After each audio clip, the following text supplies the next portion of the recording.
Olá, tudo bem, gente? Voltando agora outro dia, outro contexto, né, pra mim aqui, mas a gente volta pra aula de Jane Eyre.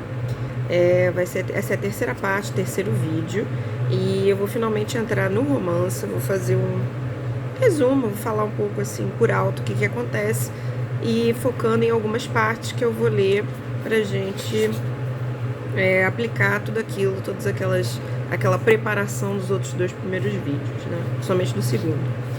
Então, abrindo aqui o livro, no primeiro capítulo, a gente já é introduzido a Jane, né, pequena, 10 anos de idade, em Gateshead Hall, né, que é, como eu falei para vocês, é o primeiro momento desse primeiro cenário desse romance de formação, em que a Jane vai formar a personalidade dela, enfim, aprender a domar as paixões dela, os afetos dela, até se tornar uma mulher considerada madura dentro da cultura vitoriana e dentro das especificidades do que a autora considera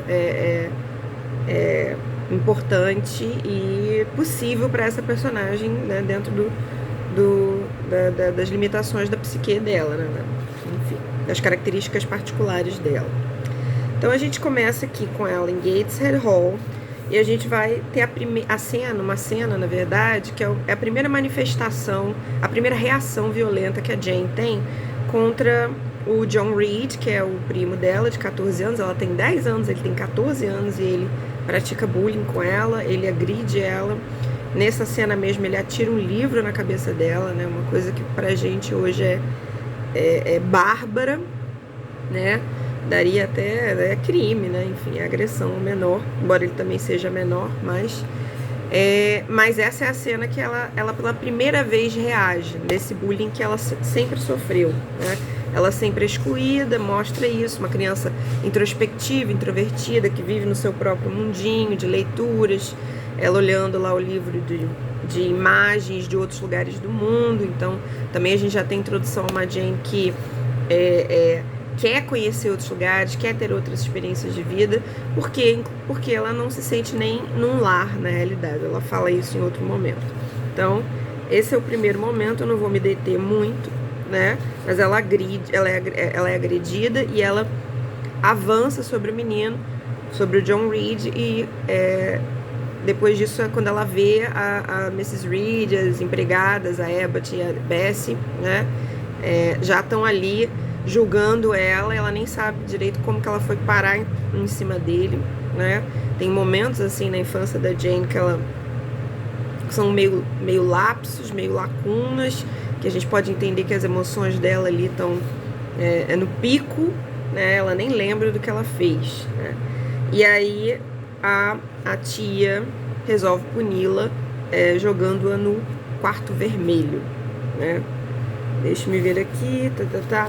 Então, no capítulo 2, né, já estão levando ela pro quarto vermelho, exatamente. Então, o quarto vermelho é o quarto em que o tio dela, o Mr. Reed, morreu, né? Provavelmente de doença, nada demais, mas imagina para uma criança, né? E a casa inteira, na verdade, não gosta de entrar no quarto vermelho, porque foi de lá que tiraram ele, pro caixão dele, enfim.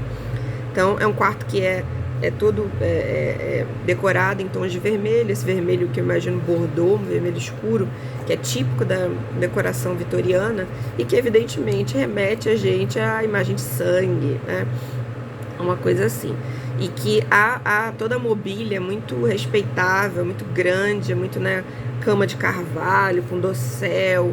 É uma coisa muito pesada para uma criança, se jogar uma criança ali sozinha, ainda mais considerando a história que tem por trás desse quarto.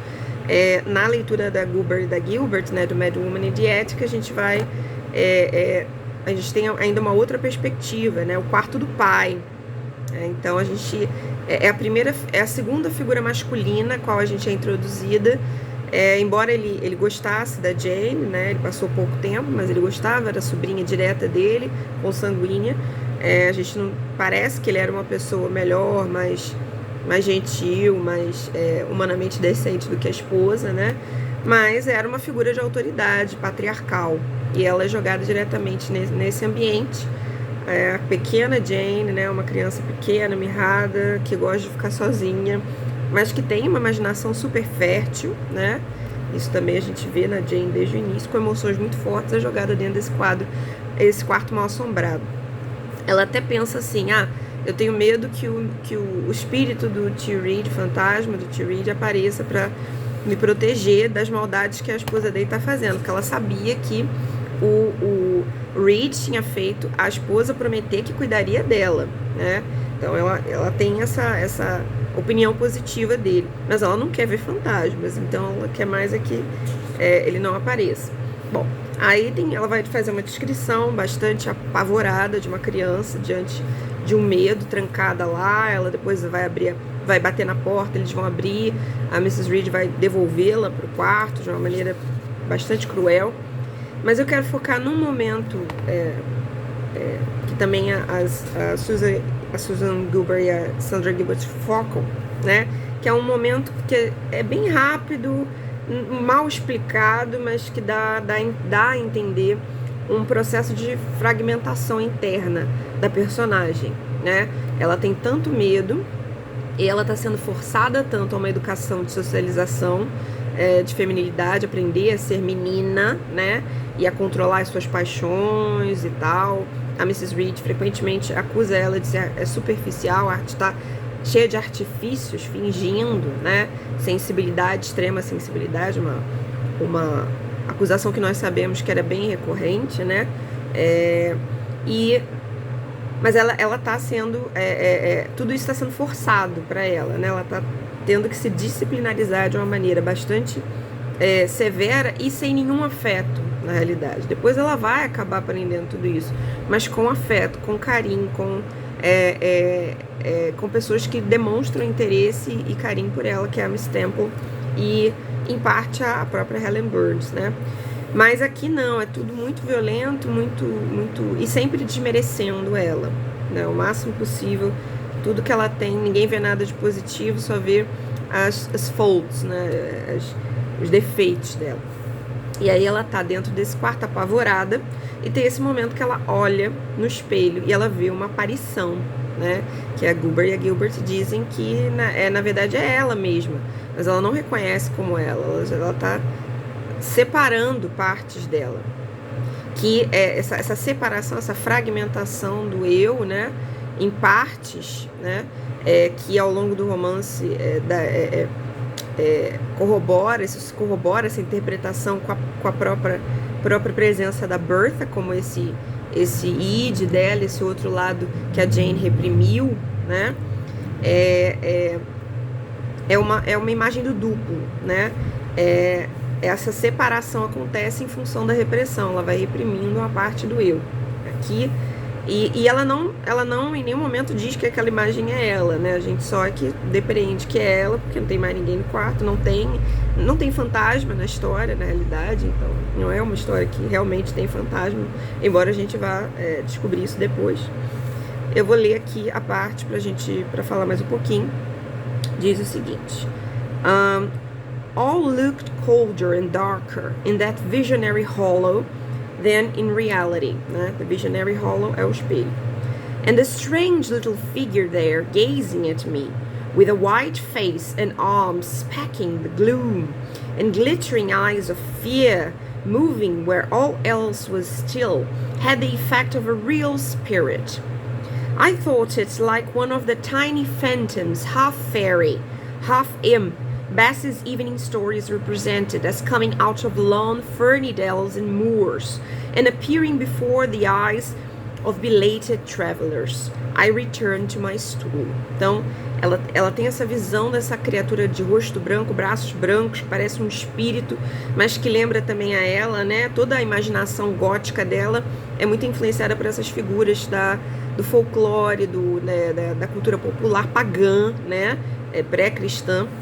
Acho que evidentemente continuaram durante o cristianismo, a Idade Média, de fadas e gnomos e goblins e coisas assim, das histórias, né, contadas. Então é meio fada, né, que vivia nos moors, nessas chanecas, né, de Yorkshire e tal, escondidinhos, e que apareciam de vez em quando. Então imediatamente a imaginação dela vai além, ela acessa, né, essas imagens, que talvez a gente pudesse pensar sobre uma interpretação junguiana, né, do inconsciente coletivo, essas imagens do inconsciente coletivo que ajudam a criança a negociar, né, os medos dela, do inconsciente dela, com uma tradução, uma pré-tradução, um pré-inconsciente, uma visão que dá um aspecto, projeta um aspecto concreto, né, para a criança lidar com aquele medo, mas ao mesmo tempo, evidentemente, não traz as origens reais desse medo, né? Ali ela tá no escuro, ela tá num lugar sozinha, enfim, são situações que tipicamente ocasionam medo nas crianças, né? São origens de medo nas crianças. Então, ali ela se vê, e ela já se vê sob essa coloração élfica, férica, né, que ela não reconhece nem como a si mesma, né? Depois a gente vai ver que esse mundo, né, das fadas e tal, desse universo folclórico, vai servir como forma de linguagem entre ela, de comunicação entre ela e o Rochester, né? De imaginação, porque são duas pessoas muito imaginativas e que encontram nessa, principalmente ela, né, encontra nessa linguagem uma forma de expressar os seus medos e desejos reprimidos, etc., sem digging, né, sem assim, realmente mergulhar para entender, porque talvez nem tenha como entender, né, a gente não entra em contato direto com o nosso inconsciente, mas uma coisa que seria pré-análise, né. Bom, aí ela começa a pensar, ela fala unjust, said my reason, forced by the agonizing stimulus into precocious though transitory power. Então ela começa a colocar em palavras, né, as palavras que uma criança consegue organizar, concatenar, como que a situação dela é injusta. Ela vai, ao longo do tempo que ela passa ali, ainda em Gateshead Hall, ela vai elaborar isso cada vez mais. Então a razão dela, my reason, né, essa característica básica da sociedade a partir do iluminismo, né, que rege essa sociedade toda, para ela é irracional a situação que ela vive, né, contra a razão, né, toda a razão, porque ela só faz tentar obedecer, tentar ser uma boa menina, ela nunca consegue agradar. E isso dá poder a ela, transitory power, ela percebe que a raiva traz um poder, porque ela deixa de precisar do afeto dessas pessoas, ela passa a ver essas pessoas como inferiores, porque elas agem de maneira irracional, né? Elas agem de maneira que não tem explicação, inexplicável, né? Então, são pessoas inferiores. Aí ela chega à conclusão, se eles não me amavam, tudo bem, porque eu também não amo eles, né? E eu não me reconheço, eles são pessoas, sanguine, brilliant, careless, exacting, handsome, romping child, né? Ela não é nada disso que eles são, né? Os Reed. E aqui tem o início de uma... eu vou ver a repetição do tema da beleza, como que isso é fundamental e estruturante em Jane Eyre, né? Por quê? Porque ela vai dizer over and over, não é só em relação aos Reed, né? Como que a criança tem que ser bela para receber qualquer tipo de atenção e afeto. Só as coisas belas, né? Belo literalmente, né? De acordo com os padrões mais rés do chão, mais rasos, mais típicos, mais recorrentes, mais universais de beleza. No caso aqui a beleza clássica mesmo. Só a criança que é bela merece amor. Mas o livro inteiro é um grito, uma reivindicação de que todos merecem amor, né? Porque ela se torna essa criança raivosa e tudo aquilo que é negativo na Jane ocorre por essa sistemática, repetitiva recusa em amá-la pela aparência dela e pelo temperamento dela, porque ela é mais introspectiva, ela não é brilhante, né, careless e tal. Nem teria como ser, né? A parte do temperamento foi bastante moldada também em função da exclusão dela, da total falta de estímulo, né, que ela tem. Mas enfim, esse livro entre muitas coisas, ele é uma eu esqueci qual é a palavra, como se fosse levantasse uma bandeira mesmo, contra esse ditame da beleza, né? Que fica claro no livro que, né? Porque tudo que é muito belo, de maneira muito artificial nesse livro, só belo, sem nada dentro, é visto como artificial e pura vaidade, e não tem valor nenhum, é totalmente destituído de valor no livro, evidentemente, porque quem está fazendo essa análise é a Jane, né? E ela tem essa perspectiva do mundo. Então, no final desse segundo capítulo, a gente vê já algumas das acusações da Mrs. Reed, o que ela pensa da Jane, né? E ela fala, this violence, né, is almost repulsive, né? Ela não suporta essa violência, porque essa criança feinha, né? Ela não é horrorosa, mas ela é feinha e sem graça e tudo, não tinha o direito de chamar atenção, assim, né? Se querer ser o centro de alguma atenção, centro de afeto, centro de qualquer coisa. This virulent passions, né? Então, a pessoa com essa aparência não tem direito de ter paixões violentas, expectativas de ser correspondida em nada. Mean spirit and dangerous duplicity, tá? Então, ela acredita que a Jane tem uma duplicidade perigosa, né? Ela primeiro parece aquele ratinho inofensivo e que a gente pode desconsiderar, e de repente ela vira essa fera, né, que eles falam, parece um wild cat, acho que é a Abbott que fala, parece um gato selvagem quando ela tá irada, exigindo esse afeto, porque ela começa por exigir, por sentir, aí perceber que não vai ter e agir só com a doutrina do olho por olho, dente por dente, aí se você me dá isso que eu vou devolver. A gente vai ver como é que isso se desenvolve. Bom, no capítulo 3, acho que é o capítulo que ela conhece o Mr. Lloyd, que é essa figura, uma figura paterna, né, que aparece para ela e dá atenção a ela finalmente, racionalmente, né, a ver como uma criatura racional, escuta os reclames dela e depois vai falar com a Mrs. Reed, sugerindo que a Mrs. Reed coloque ela numa escola. Ele pergunta para ela se ela gostaria de ir para a escola, ela nunca tinha formulado planos, ela é uma criança de 10 anos, mas ela já tinha ouvido algumas histórias sobre escola que acabaram atraindo ela. Ela diz que sim, e ela começa a aguardar que em algum momento ela vá ser levada para a escola, né? E aí tem esse lado do Mr. Lloyd, que é o médico apotecário, né? Que chamava Apothecary, que faz umas vezes de uma figura paterna, né? Surrogate, né? Substituto ali, muito brevemente. E a Bessie, por outro lado, que não sabe escutar os reclames dela e conversar racionalmente, que não avança em nada moralmente a educação da Jane, né? Mas que dá afeto. Então ela canta com a Jane, canta a história a música da criança órfã e tal. Ela começa a sentir que a Bessie tinha algum carinho por ela, né? Então ela tem algum aconchego ainda antes de ir embora de Gateshead Hall. Cadê? Deixa eu ver. Uma coisa importante também é que quando o Mr. Lloyd fala, você não tem parentes e tal, aí ela fala que os parentes dela, se ela tem, eram pobres, e aí ele pergunta se eu não gostaria de ir para outros parentes. Ela falou, não sou tão heróica a ponto de querer trocar a liberdade pela casta, né, o preço da casta, ganhar liberdade a troco da casta, né? Ela fala caste mesmo, casta. Então ela a gente vê que é uma visão de mundo que, apesar de muita opressão, agressão, violência, é elitista, né? Jane não quer sair desse lugar social, desse status que ela ocupa enquanto gentry, né? Uma criança da gentry. É claro que ela é criança, mas a gente vai ver ao longo da vida dela que ela vai sempre valorizar esses status, embora ela não veja que eles estejam acima